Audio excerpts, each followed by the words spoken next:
Okay, so g'day and welcome back to Guinea, these coins and banknotes. And if you want to know today's temperature, wow, 36 degrees. And I know people from Queensland are probably going, oh, that's a nice winter day.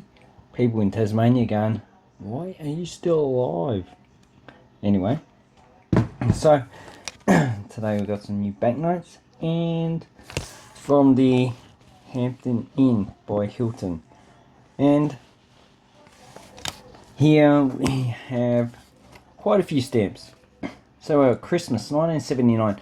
So obviously these are all old stamps. And this has Cyrillic. So obviously it's an Orthodox church.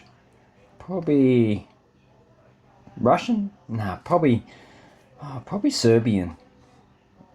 In Australia, most of the people who are Slavic speaking or even Macedonian, so yeah, that could be Macedonian that use Cyrillic, or Croatian. We don't really have that many Serbians. Bulgarians, definitely not. There's some Russians, there's a lot of Ukrainians. Belarusians, yeah, probably not that many Czechoslovakians, Czechs or Slovaks or Ruthenians, and there's a few Polish, but they use the Latin alphabet. Another stamp from 1978, National Stamp Week, 20 cents, and they feature in an old free pence stamp with a kookaburra. Then we have another one, undated, so probably around about that time. Looks around about 1970s, 1980s, based on the actual colour, like 55 cents. Probably a bit, if that's the postage, it's probably mid 80s, I reckon. Probably even 90s. Anyway, Puff and Billy. So, got Puff and Billy, Victoria. It's a steam train you can actually go on. It's in Belgrave. Quite nice, 35 cent stamp. Golden shouldered kookaburra. Kookaburra parrot, I mean. Obviously, it doesn't. It's on a termite mound, so that's somewhere in the drier region. So, probably South Australia or Western Australia, or even Northern Territory. Australian Antarctic Territory, they issue stamps. This one's 5 cent with HV Feladon, and the last one is also a stamp, 10 cent. And as you can see, these are unstamped. So what people used to do is they used to actually take these off and reuse them again, although that one's been stamped. But anyway, I don't use postage stamps anymore, but I might as well just keep them. Okay, so that's too long of an introduction. Okay, and this is how these were packaged. So you need to package them in between two hard things and this. So if you ever on eBay, look up the banknote vault. Okay, so this is a discount. Anyway, maybe I shouldn't have actually said. Anyway, it doesn't matter. Hopefully they get more sales out of that. So anyway, we've got Guinea-Bissau. Wow, Guinea-Bissau banknotes. So currently they use the CFA franc. So they changed that, I believe, in 1995 because inflation had taken off, like pretty much a lot of African countries, and it made the currency worthless. So this country, so they used to use the Portuguese escudo, and they issued their own Portuguese Guinea escudo coins, and in 1977 they issued the peso. So not too sure why they changed it and called it the peso, but it's the only African country that actually did. Okay, so the smallest denomination we have, and we've got two, they're not consecutive, so we've got two of this lot because the 5,000 is actually a bit harder to get, or not harder, just more expensive. Okay, so what we have is the 50 pesos. This is the smallest banknote they issued. The largest coin they issued was the 20 pesos 1977, and those 1977 coins are actually very expensive.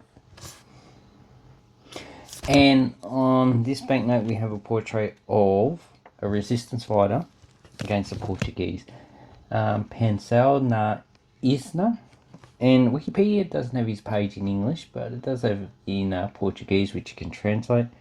So also on this banknote we have, okay, so it looks like we have a drum over here. I can see the actual lever up the top, and we have the coat of arms of Guinea-Bissau and the 2 signatures. And a watermark, if there is any. It doesn't look, there's too much on this banknote to actually see if there's a watermark. So usually they leave a window. So probably, yeah, looks like it has watermarks up there just in the background. Okay, on the back we have indigenous people dancing around. So looks like they're making alcohol. That just what it looks like to me. Could be something else that they're actually making. Could also be medicines or something like that. I am not too sure.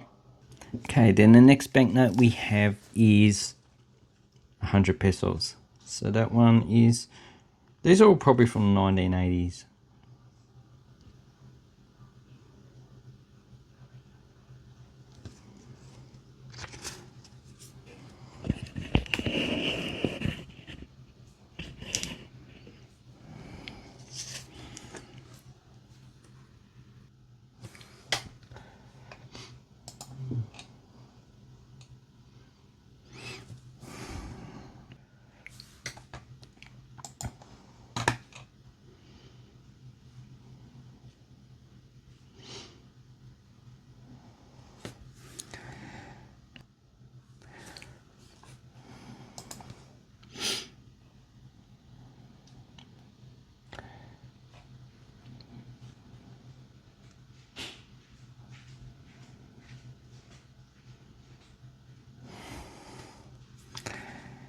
Okay, so as for the 5,000 pesos, this was first issued in 1983, I believe.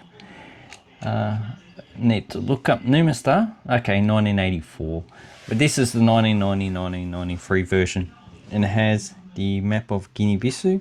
So the capital of the country will be situated somewhere over here. It's called Bissau.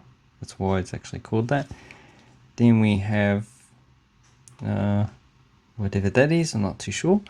But the 1,000 and 5,000 have the same person. And one is beard and one is not. They look pretty different. So he's younger here and he's a lot older there. And we have the coat of arms. And also what we have on the back is just an agricultural theme. So not really as good as the 1,000, which celebrates something that Guinea did achieve, independence. But considering agriculture is a large part of the economy, it's warranted. So then the watermark, security thread, and I'd say they probably got UV features. So just take out my UV lamp. So that's on UV at the moment. Need to turn the light off because it doesn't work well.